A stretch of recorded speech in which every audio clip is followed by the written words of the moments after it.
Right. So in this video, we're going to do example 6, find the definite integral. So we're going to just, like the ones before, we're going to go through the motions of what are the steps to evaluating this definite integral, and then think about the theory and the argument that's being made and visualize it with Desmos. So when I look at the integrand, how is it constructed? It's the constant 2 times a function of x, sine, minus a function of x, e to the x. This is great. I can compartmentalize my thinking and just say, what is an antiderivative for 2 sine x? And then minus, think about the antiderivative for e to the x. So the derivative of what function is 2 sine? It's not 2 cosine, it's minus 2 cosine. If I take the derivative of minus 2 cosine, I'll have minus 2 times a minus sine, which is positive 2 sine.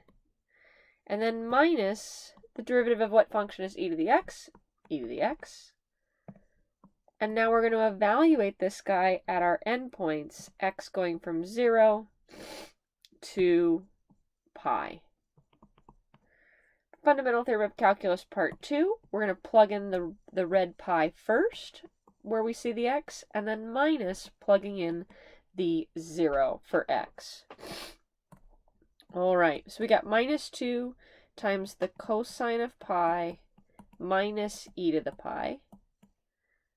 Plugging in red, minus plugging in the 0 here. We've got minus 2 times the cosine of 0 minus e to the 0.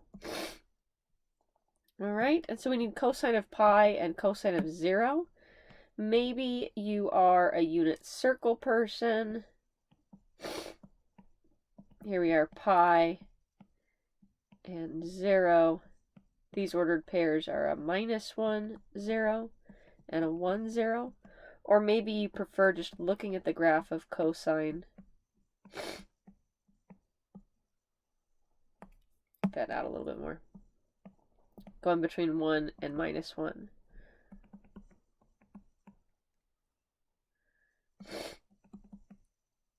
Three pi halves and then 2 pi. Okay, so the cosine of pi, it's the x coordinate on the unit circle. It's a minus 1, or if you prefer, boom, minus 1. Cosine of 0 is 1.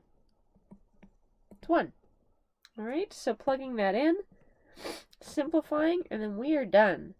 Minus 2 times cosine of pi, minus 2 times a minus 1.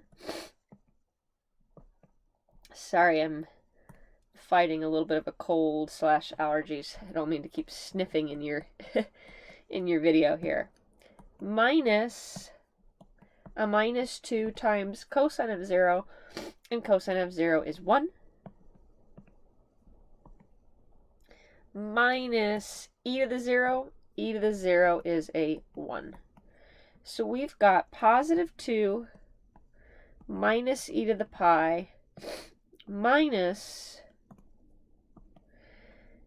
a negative 2 minus 1 is a minus 3. So we've got minus a minus 3, which is plus 3. Final answer, 2 plus 3 is 5 minus e to the pi. And we are done. So the argument that's being made here is the area under this curve under this curve, 2 sine x minus e to the x, bound by the vertical lines x is 0 and x is pi, that area ends up being 5 minus e to the pi. Luckily, because of Fundamental Theorem of Calculus Part 2 and the fact that we can anti-differentiate, i.e. integrate that function, we don't have to take a limit of a Riemann sum here to evaluate that area. Instead, we get to come up with our antiderivative function. Boom, there she is in green, minus 2 cosine x minus e to the x, and just evaluate that at the endpoints. So the area under the curve, y is 2 sine x minus e to the x, is right there in red. It's red because that's a negative area where you're below the x-axis. That area is about minus 18.1. How do we get that? We find an antiderivative and evaluate it at the endpoints. So this f of big F of pi 3.14 minus big F of 0, that minus 18 number, that's this length right here. It's negative, right? We're below the x-axis there. That signed length, if you will, is the same as the number of this signed area. They're both 5 minus e to the pi, which is about minus 18.1. There's a tiny rounding error right in here. You can see that this is a little tiny bit off with the calculator, but that's the exact answer, 5 minus e to the pi. And then here we are looking at it on my nice little illustration from a previous semester. Because sometimes looking at both of these on the exact same graph like we do in Desmos can be a little distracting. So we're asked to find this pink area here, that negative area, the area under the curve. Y is 2 sine x minus e to the x. What we mean by that is the area between that curve and the x-axis. Well, that's a hard question. That's a limit of a Riemann sum. Because we could come up with an antiderivative, the minus 2 cosine x minus e to the x, all we have to do is plug in the pi. There we get it for 2 minus e to the pi. Then plug in 0, minus 3.